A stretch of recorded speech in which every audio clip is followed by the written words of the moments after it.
Me and my friend John went out after a long time of not seeing each other. We talked about various things and went to the city center. The day passed quickly, and night had already fallen over our town. We headed home very late and reached the night bus. When we got on, it was full of people returning from a night out. In the middle of that crowd, I noticed a man in torn black clothes and a white surgical mask, but I ignored him. He looked directly at me and started waving. Finally, we reached the last stop and got off the bus. We headed to our homes, but on the way, I saw that man again. I told John that he had waved to me creepily on the bus and that he seemed very scary to me. Then John suggested we follow him to see where he was going. Quickly, that man became both fascinating and terrifying to us. We started following him and arrived at a store where he stopped and began rummaging through the trash cans, pulling out every bag he could find. We stood behind the car and watched him the whole time. John called him Trash Man, and we both started to call him that. At one point, he took all the bags he found and moved on. He soon came to another trash can and started digging through it. At that moment, a man walked by.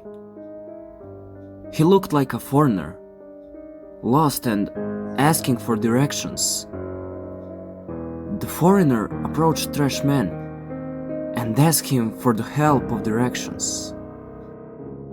At that moment, my heart stopped. Trash Man grabbed the man and started strangling him with all his strength. John and I just stood there, frozen, unable to intervene. He killed the man right in front of our eyes, then began cutting pieces from his body and eating them. John and I started trembling and immediately tried to leave, but Trashman noticed us. He looked directly at us and began approaching slowly. Out of fear, we froze in place and couldn't run. As he approached, the stench he emitted became unbearable, even from a distance. Just before he reached us, we broke free from our fear and started running as fast as we could. We ran and eventually entered in a building entrance. It was very late and no one was outside.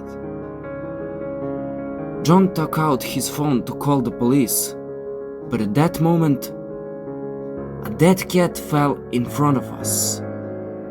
We were terrified. Then, from around the corner, we saw Trash Man peeking and staring directly at us. We started running to our homes and eventually split up. I went to my house and John to his. I laid down in my bed, trying to calm myself, and then I quickly fell asleep. The next morning, I woke up to a horrifying news. When Nick and I ran to our homes, I laid in my bed trying to calm down.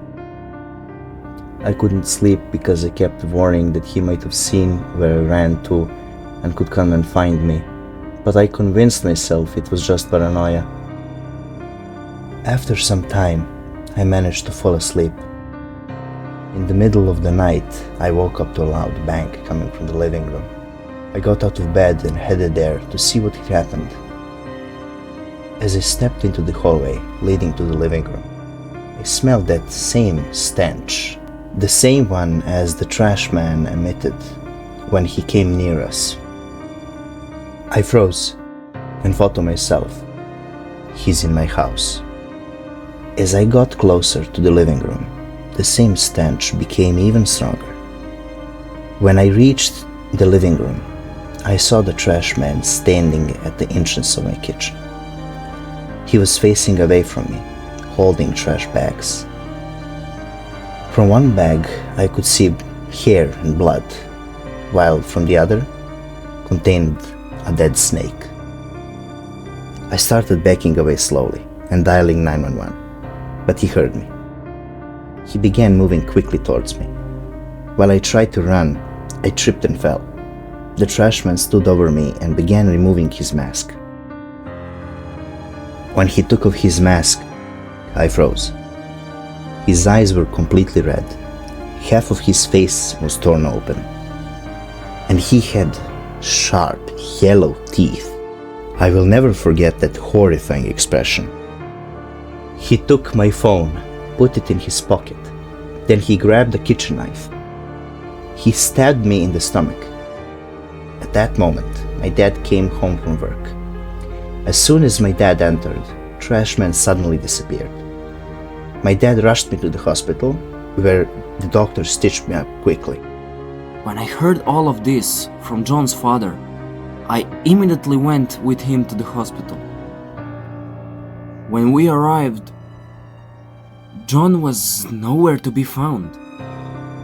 I took out my phone to call him, but at that moment, I heard his ringtone right behind me.